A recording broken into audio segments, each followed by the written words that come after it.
Welcome back. We are excited to have Mark Johnson of the University of Georgia back to host a panel called Get Found Kid. In this panel, UGA grads are going to discuss how to be found and hired. You've learned how to show the story. Now, how do you get found so that story can get seen? Mark is going to talk with the pros who seek out great storytellers and pepper them with questions about websites, social media feeds, and networking. Joining Mark for the panel is Maura Friedman, UGA alum and photo editor at National Geographic, Ryan Carty, UGA alum and a recruiter for Global Marketing Solutions and former senior recruiter for Tegna, Victor Hernandez, executive editor at Cascade Public Media, and Sandra Brown, senior editor, visuals at the Atlanta Journal-Constitution. And forgive me if I got any of those titles wrong. Mark? Thanks, Lance. First of all, it's great to be back here, and I'm thrilled to have four folks who I think are just wonderful people. As you heard, a couple of them are University of Georgia alums, so Ryan and Maura have both gone through the University of Georgia system here. Both of them have had very successful careers afterwards. Victor is also a Bulldog, but he's a West Coast Bulldog from Fresno State. So every time he would come out here and speak to our students, he would say that he was a Bulldog too, and we'd all kind of roll our eyes, but we like him anyway. And Sandra, I'm not sure, I forget where you went to school, but we'll consider you an honorary Bulldog as well for this evening. Sandra Brown has worked with an awful lot of our students. What was that? It's an honor. An honor to be an honorary Bulldog. Excellent, excellent. Sandra has worked with an awful lot of our students that have been interns and freelanced for the Atlanta Journal-Constitution over the last couple of years. So we're going to launch right into this in a moment here, but some of you may be wondering why this is titled Get Found Kid. Back in the 1980s, there was an author who who published a book of essays that he had written. And the book of essays was titled Everything I Really Needed to Know in Life I Learned in Kindergarten. And one of the essays in that book was the story of a bunch of kids in his neighborhood who were playing hide and seek. And there was one kid who was really, really good at the hiding part of hide and seek. And after every other kid had been found, the entire group was trying to track down this one kid. And Fulghum, Robert Fulghum, the author, saw where this kid was hiding. And everybody else was about to give up on this kid and go play another game without him. And he wasn't going to know where they were. So he went over to the hiding place and screamed, "Get found, kid." And I've always loved that story because you can be really, really good at something, but if people don't know that you're really, really good at something, it doesn't really matter at that point in time.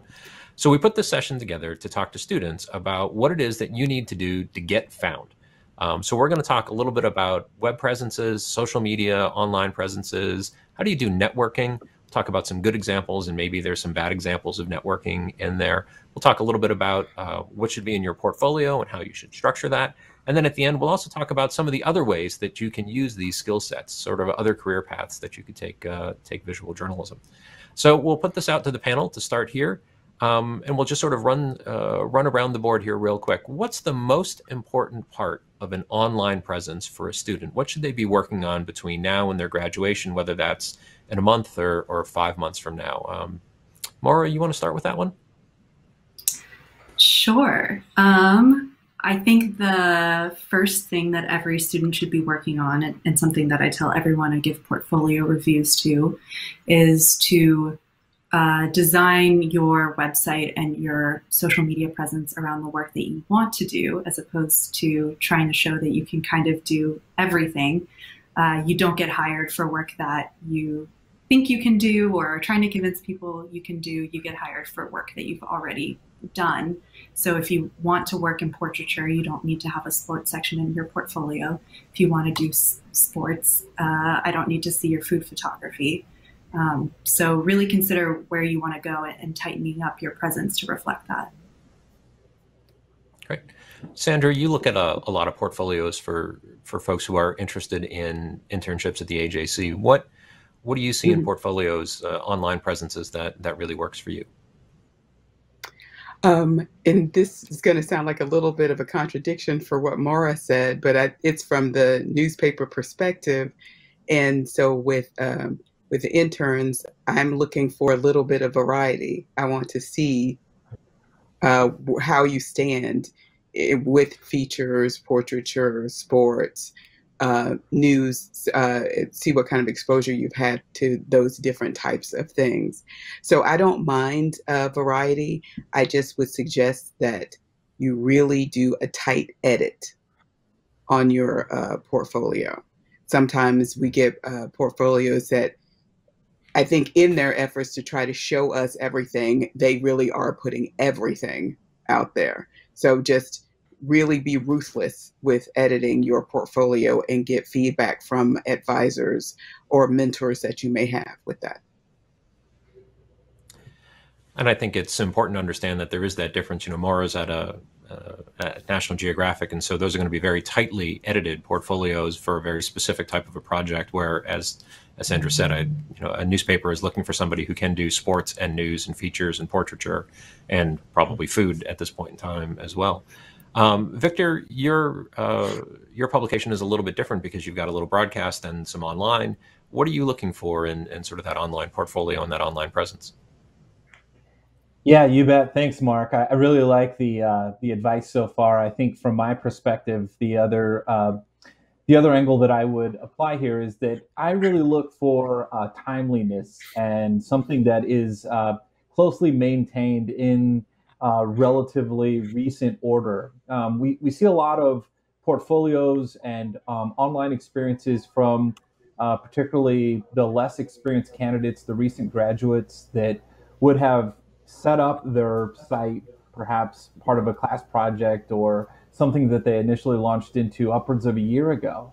And while there's a lot to be proud of and there's a lot that really shines within that experience, you would prefer to see something that has been maintained over time. And so it's a bit of a balancing act. I mean, Sandra and Maura are both right. You need some diversity in what you're looking at, and you want to keep it tightly refined. But I actually like to see an arc of where someone's either writing or their visual storytelling, their editing, whatever that looks like that they're applying for, to see where they were 18 months ago, 12 months ago, 6 months ago, and then where they're at today. Because based on that arc and that trajectory, you then start to sort of cast the net on where they can go with further support, training and equipment and a team vision. So that gets really exciting. But everything that's been said already, plus just keeping it maintained. You don't want it to get too stale. That's something you haven't updated in recent weeks or months. Mm-hmm. Great. Ryan, I'll toss this over to you. Prior to heading over to Facebook, you were working with Tegna, so you were looking at a lot of portfolios that were probably a little more broadcast, video, on-air talent. What was it that you were looking for in somebody's online presence to get their foot in that door?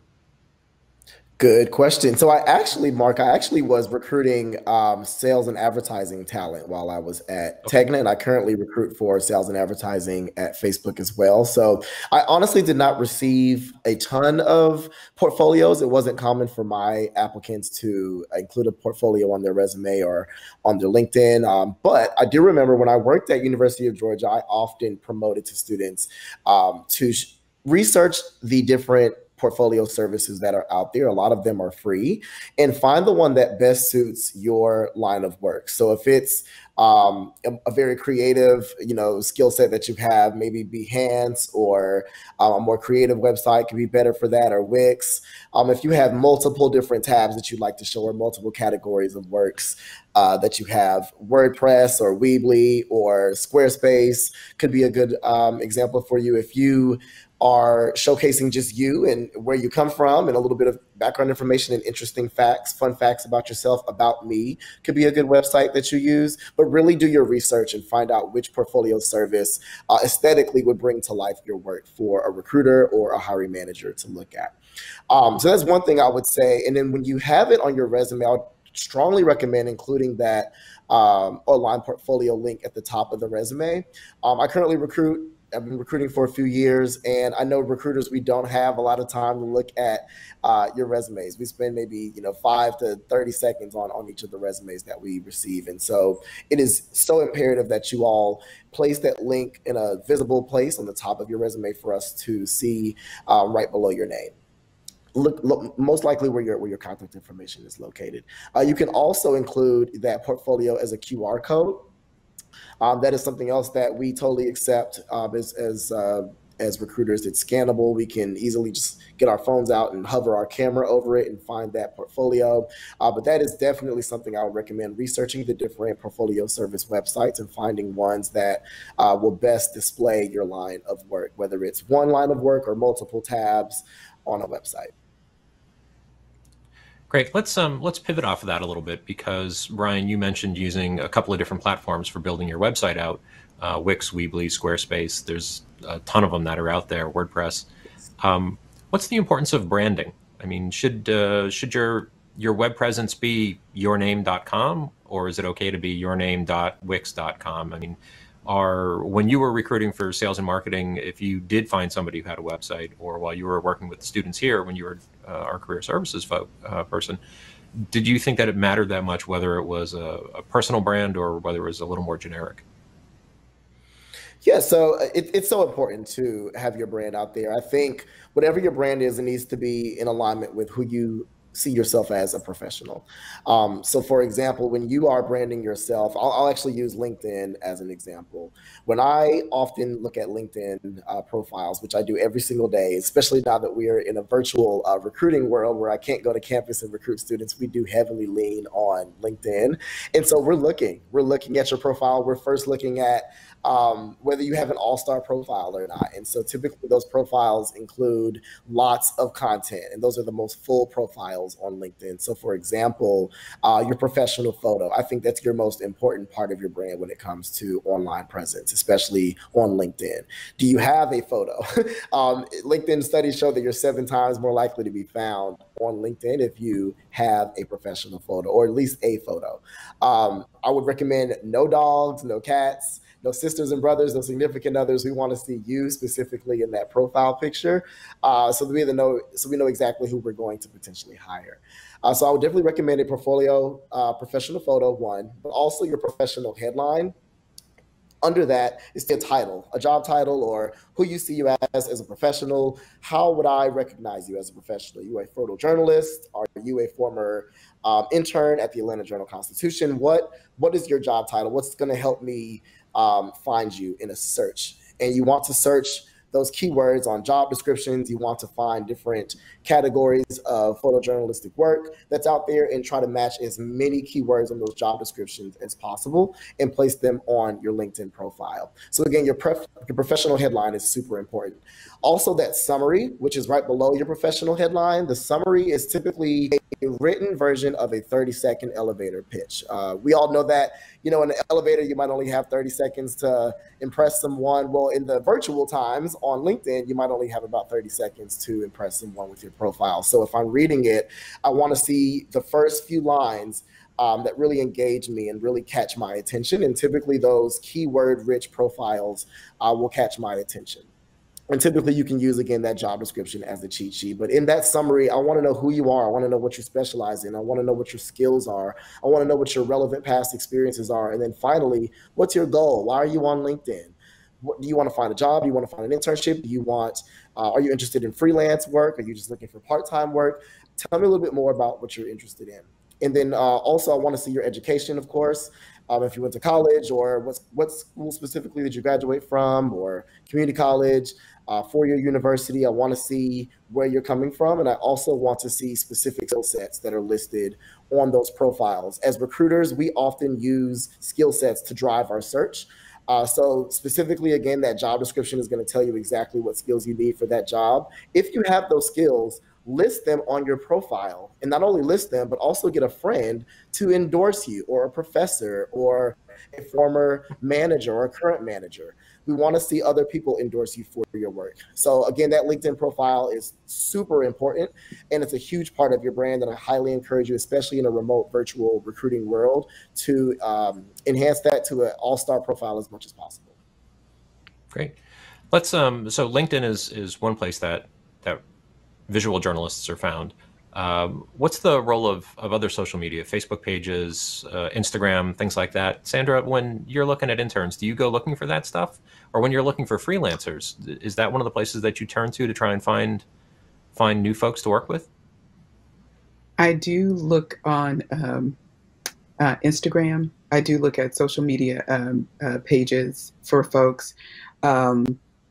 And I will, usually with their Instagram accounts, they will have a link that takes me to their website, their portfolio, and so it gives me a chance to look at their work that way.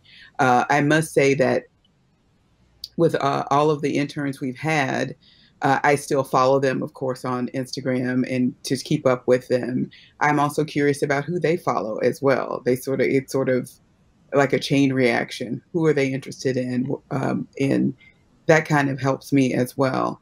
I have found freelancers that way as well. They're from their social media presence.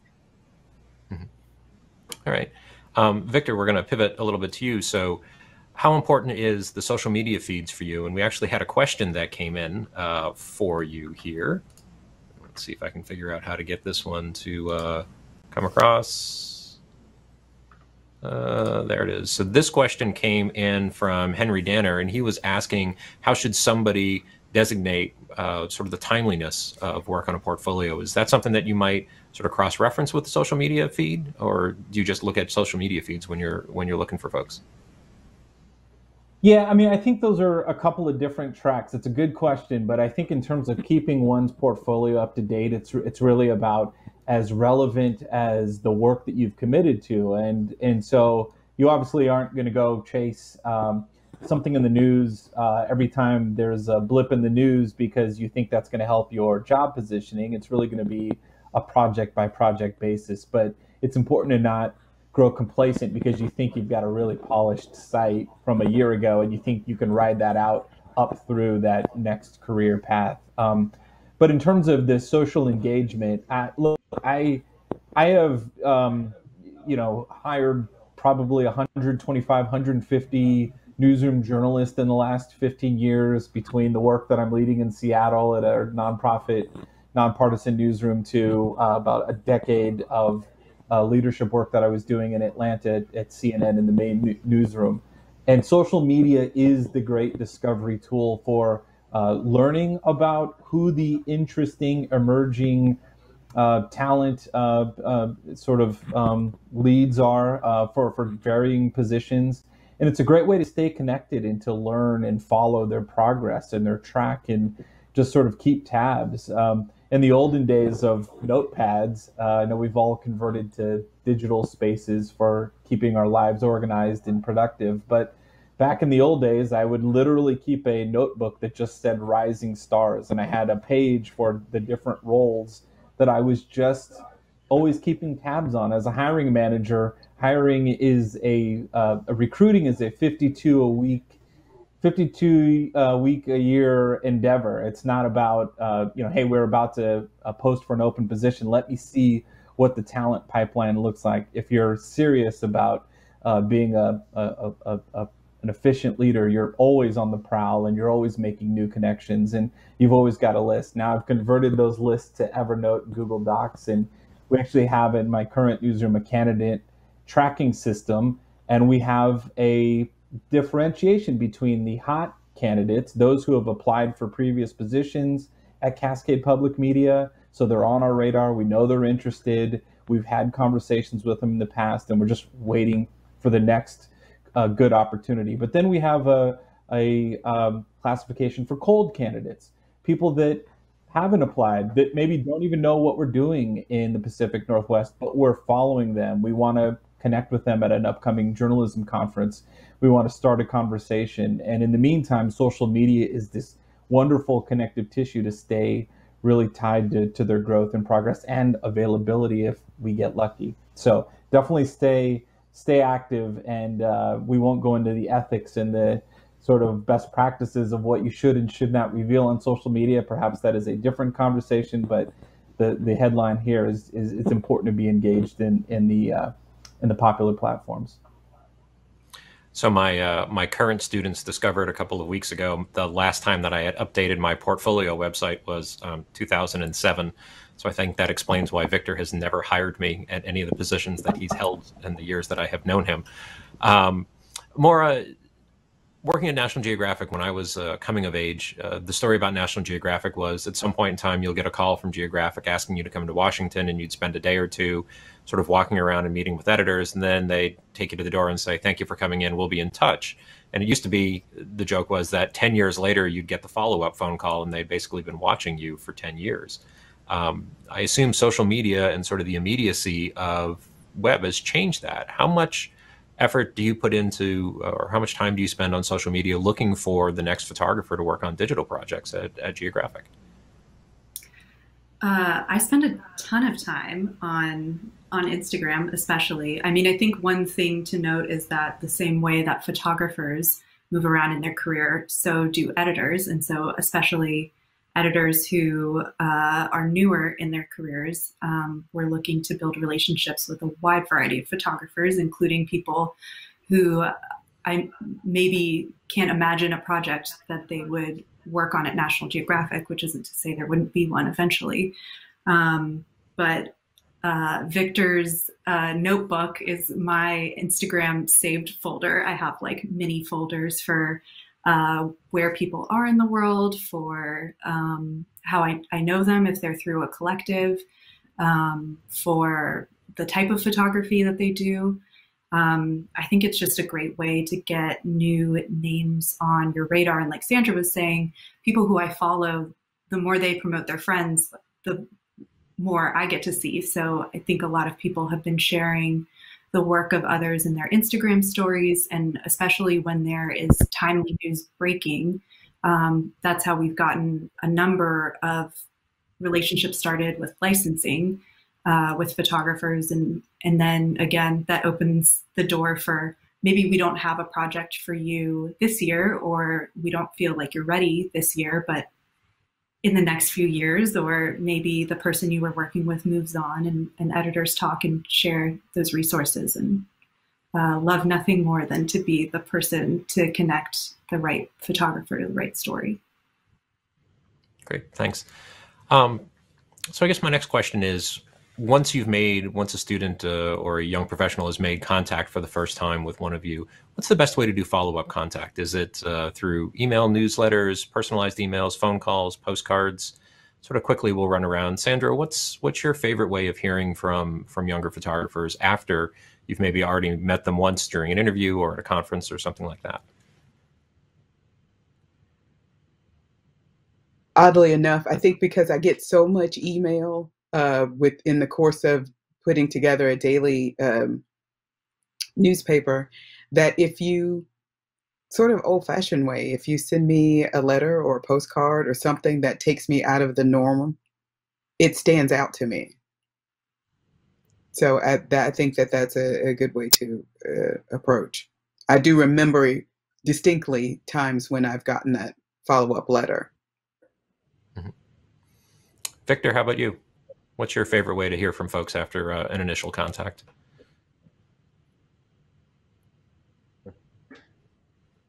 The person I'm speaking with to say, find a creative way to continue the conversation, but see if you can do it without email. Email is so easy, and our inboxes are brimming with a lot of irrelevant things. It's easy to get lost in the noise. So if it's an ad hoc social media, I love the letter.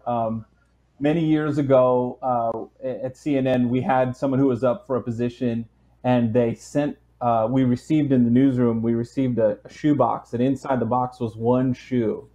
And the person's resume was inside the shoe, and the note with it said, "Hey, I'm looking to just get my foot in the door." And it was a sensation across the place because we loved it. Now, the person ultimately didn't get the job. Someone else we liked a little bit more for it, but a couple of positions down the road, that person did land something with us. And so a lot of times the medium is the message. I don't mind a LinkedIn follow-up afterwards. Again, social media. Email actually is okay if you really have to. A phone call is kind of creepy, I suppose, these days. But the letter thing is kind of cool. So I'm open. You'll find me. We'll find each other. But for the ultimate burden on each of you is, no matter what your pursuit is, if it's entering the world of media and journalism, you have to find ways to stand out. whether it's the cheesy, one shoe sent to the place that is your dream job, or you're asking for informational interviews, or coming up with really creative portfolios that set your work and your potential apart from others. You've got to seek ways to distinguish what you do and what you can offer from others. And that's the thing to think about in everything that you're doing to pursue what's on the other end of that opportunity. Victor, I'm a little afraid you're going to get 20 shoes that show up in the next couple of weeks now. But if you want to tell everybody what size you wear, maybe you can get a new foot wardrobe out of it. Try and if you were born. Okay, all right. No shoes to Victor. Yeah. That's not going to work. Ryan, from a recruiter's standpoint, obviously you're sort of an intermediary between the hiring departments and the folks that are looking there. What sort of follow-ups do you like to see? It's funny. My answer is going to be way more simple. I, as a recruiter in the past few years, believe it or not, have experienced most candidates not following up at all. And so for me, I appreciate a simple email, to be very honest with you. I think a thank you card by hand is great, and the creative shoeboxes are great and things like that. But by the time we receive that in the mail, unfortunately, we may or may not have already come to a decision. So if you're going to do that, at least send an email first. That way we get the initial gratitude that's timely and before the decision we make. And then after that, you can send the creative follow-up shoeboxes and, snail mail and things like that. I don't want to say rarely, but I would say about 25 to 33% of the candidates that I interview will follow up with a thank you note, which is it's pretty sad, but you definitely expect it in the mail, or at least expect it by email. So I would highly recommend, at least by LinkedIn, if you don't have the recruiter or hiring manager's email, find them on LinkedIn, be a hunter, find their name, Google them, search them, any way you can, find their portfolio website. If you can't find their LinkedIn, send them a message through their portfolio website. Get that thank you to them electronically as soon as you can after your interview, because again, you might not get a second chance. And so I highly recommend sending that first quick electronic response, thank you, and then after that, following up with a more creative note or shoebox to stand out. So real quick, because this has come up with my students quite a bit, when they are applying for internships or jobs, they send everything in, they maybe have an initial email or phone call conversation, and then everybody goes silent. What's an appropriate amount of time to wait for either an internship or an entry-level job before you would want somebody to follow up with you? So Sandra, let's start with you on that. How soon is too soon to start asking questions? I would say give us probably a couple of weeks, then do a follow-up call. That would give us time to receive your information, maybe do some initial review of what we have, and then we could at least give you an update on the process or the timeline that we're dealing with. Okay, Victor, how about you? I think for me, it's a couple of days is absolutely appropriate. And, on that note, I appreciate a little persistency. I like to see some tenacity from those that are really hungry for what they have labeled this to be the right opportunity for them, particularly if it's in an editorial space that we're asking them to be a journalist. And, sometimes we don't hear back from them at all. Sometimes we request a second interview and we wait several days before we hear back. And sometimes we get ghosted. And it's odd to be on this end of things, to be ghosted, but that's just the reality. So that's all to say that I don't mind if you follow up every few days and just do a harmless check-in. There's a fine line between this and stalking. I don't think you should hound these folks every day or multiple times a day, but be a bit of a bulldog reporter journalist, and the way that you would go after a tough story, go after this opportunity like you really want it. And I think that really expresses something. Maura, for some of the projects that I've seen you be working on, earlier this year, you pulled together a bunch of photographers around the world to document their world in the early days of the pandemic. When you reach out to somebody, how quickly are you looking to put them to work? I mean, obviously the magazine projects are a little bit longer timeframes than some of the digital projects are. But at what point in time do you say this is going to become a difficult relationship because they've taken X amount of time to get back to you? I am lucky in that hasn't happened. It is probably part the function of my @natgeo.com email, and also that we are looking to build relationships with photographers. We don't do as many stories as a daily newspaper or a place like the Washington Post or the New York Times. And so everyone we work with, it's our intent to nurture them and work with them again, because we ask for a lot from our photographers and we work in a really specific way. But in terms of if I've just met someone in person and how to follow up with me, I think it's always great to ask the editor how they would like to hear from you.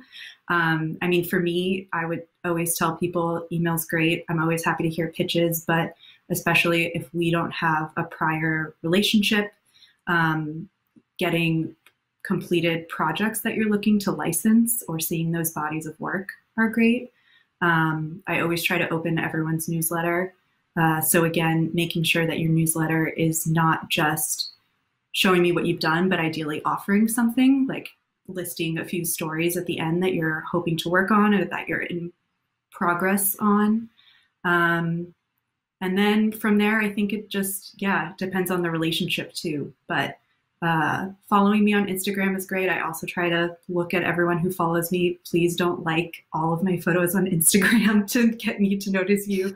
I'm sure there are some photo editors who don't mind this, but I don't personally know anyone who wants you to slide into our DMs. Our emails are open. We will probably not slide into your DMs unless you're not answering your email, or if we're just commenting on a story, Instagram story, that we think is nice. So I think generally trying to respect that line between social and professional as well is important. We've got another question that's come in from the chat here. So let me get this to come up on screen. From Rex Smith, he's asking, he asked directly for Maura, but I think we can do a quick round on this for everybody. We've got just a couple minutes left here. What are the strongest traits that you look for in people you hire? So let's, what are the 3 most important things? And we'll do this real quick, going around. Maura, since the question was directed to you, top 3 things that you're looking for when you're going to hire. Yeah, that you know how to tell a story in photographs as opposed to just taking beautiful photos, that you can report and produce your own stories, and that you have a sense of what a story is, what is timely, and what is a narrative versus a topic to explore. Sandra, how about you? Top 3 things that you're looking for when you're going to hire somebody. Skill level, I'm looking for your ability to communicate, your enthusiasm, and also, well, I guess this is something that I always emphasize when I look at captions that photographers write. I'm looking for accuracy. I'm looking for the ability to even write in that space, because that's very key in a newspaper, for sure. See Maura nodding, and she knows that in our program out here at the University of Georgia, we put a lot of emphasis on captions. Victor, how about you? Top 3 things that you'd be looking for? Every photo. Yeah. Yeah, you bet. I'll make it quick. So top 3 would be, number 1, that it's an individual who is ready to learn and grow with us and help our newsroom grow in what our mission is to reach audiences in the Pacific Northwest. Number 2 is, they've got to have the skills depending on the role, depending on the position. Most of our positions are not entry-level, learn-as-you-go type of positions. And number 3, we're looking for a cultural fit. Just because you've got the package and you've got great strengths and you have a good reputation from people we trust, if we go through the interview process and we identify that, they're just not the sort of values and the motivation and the collaborative spirit that we think would work within the confines of our organization, it's probably a pass.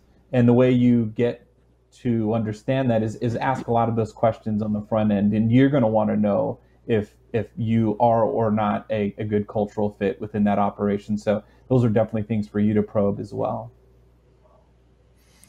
Ryan, we've got about a minute and a half left here, so talk fast. 3 things that you as a recruiter like to see in a candidate. I can be quick. So specifically at Facebook, you have to meet, number one, the minimum requirements for every job that you apply for in order to make it to that first round interview. This is probably the first company I've worked for that really strictly adheres to the minimum requirements. So if it's X amount of years of experience, or even the specific skills required, or if there's software that you need to have experience with, you must be able to meet those minimum requirements to be eligible to be reviewed for the role. Otherwise, unfortunately, you'll be rejected from the job. It's not about who you know. Facebook is definitely about what you know in that regard. Number 2, I would say adaptability is key. With any job, especially I think in corporate America. When I worked in education, things didn't change as often. I was very comfortable. I stayed in the same job for several years. But in corporate, things change all the time. And I've experienced that at Techna. I've experienced that when we went through a spinoff after just a couple of weeks being there, and then at SunTrust 3 weeks later we announced the merger with BB&T to make Truist, and now at Facebook we're going through a pandemic, and so my job is changing throughout the last few months. So change is the only constant in corporate America, and I would highly recommend that you are adaptable and be able to disclose those or demonstrate that in an interview.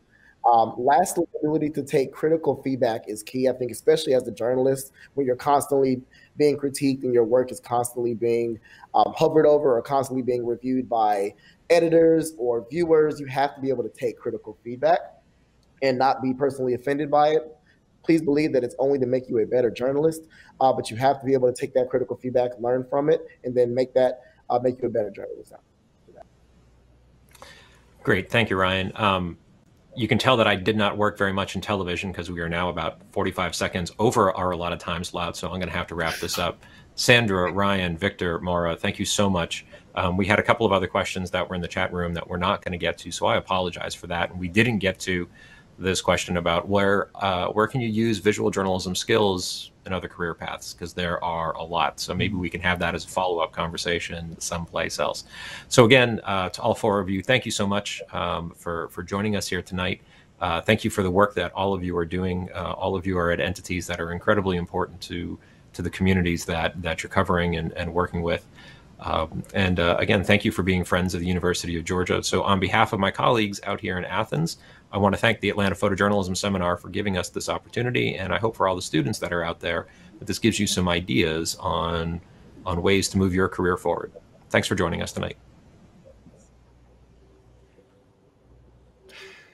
Thanks all 5 of you, Mark, Maura, Ryan, Victor, and Sandra, for that great discussion.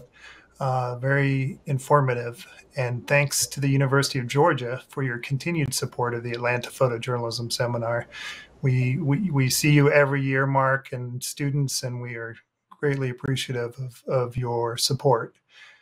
As you can all see, UGA is producing some great graduates for the visual world.